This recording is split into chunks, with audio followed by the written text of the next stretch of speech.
দেখ, তোকে কিন্তু 5,000 টাকা ভাড়া দিতে হবে যদি এখানে থাকতে চাস। নিজের ছেলের কাছ থেকে ভাড়া চাবে এখন? আরে বাবা, নিজের ছেলে বলেই তো 5,000 টাকা চাইছি। এই বলে দাও তো, এখন ভাড়া কত রেট চলছে? আরে বাইরে গিয়ে খোঁজ নে, 25,000 টাকা ভাড়া 3 BHK তে।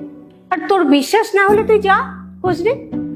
এখন আমি নিজের বাড়িতে থাকার জন্য ভাড়া দেবো? আরে একটা সময় আমারও নিজের বাড়িতে ভাড়া দিয়ে থেকেছি, পরে তোমার ঘর কিনেছি। আরে আমরা এই বাড়িটা বানিয়েছিলাম বুড়ো বয়সে থাকার জন্য।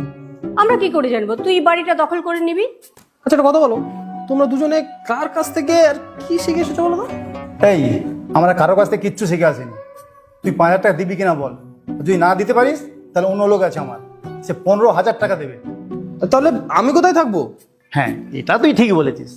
দেখ, তুই তো আমাদের ছেলে, তুই একটা কাজ করতে পারিস, তুই একটা ছোট ফ্ল্যাট ভাড়ায় নিয়ে নিতে পারিস।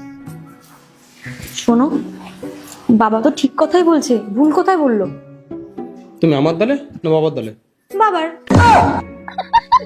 না মানে তোমারই তো। আরে এটা বোঝো না, আজকালকার দিনে 5,000 টাকায় ঘর ভাড়া পাওয়া যাবে নাকি? আর সাথে ওনারা ফার্নিচারও দিচ্ছে। ফার্নিচারের কথা তো ওনারা বলেইনি। হ্যাঁ, এই ফার্নিচারগুলো তো আমাদেরই তো। দেখ, আমরা সারা জীবন লাগিয়ে দিয়েছি এই বাড়িটা বানানোর জন্য। তুই যদি বাড়ি ভাড়া না দিস অন্য কেউ দিয়ে দেবে, ভেবে দেখ। মা, তুমি কিন্তু মায়ের মতন কথা বলছো না।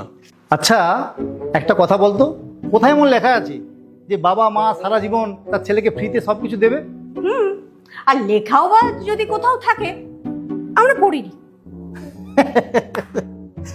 তুমি কি করে পড়বে? তুমি তো লেখাপড়াই জানো না।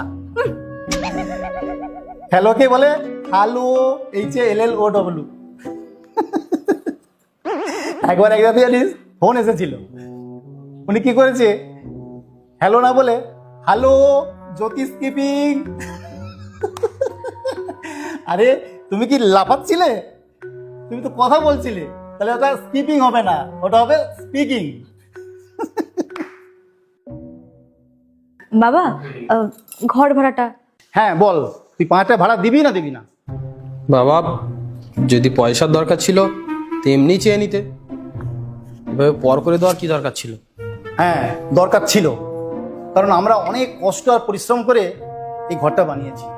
হ্যাঁ ঠিক আছে, টাকা তো দিয়ে দেবো, কিন্তু বাবা তোমার কাছ থেকে এমন আশা করিনি। হ্যাঁ, তুই আশা রাখতে কে বলেছে? আমি তো বলিনি যে আমার উপর আশা রাখ। ছেলেমেয়েরা এমনিতেই বড় হয়ে গেলে বলে বাবা মা আমার জন্য কি করেছো। আমারও তোর প্রতি কোনো আশা নেই, বুঝলি তো।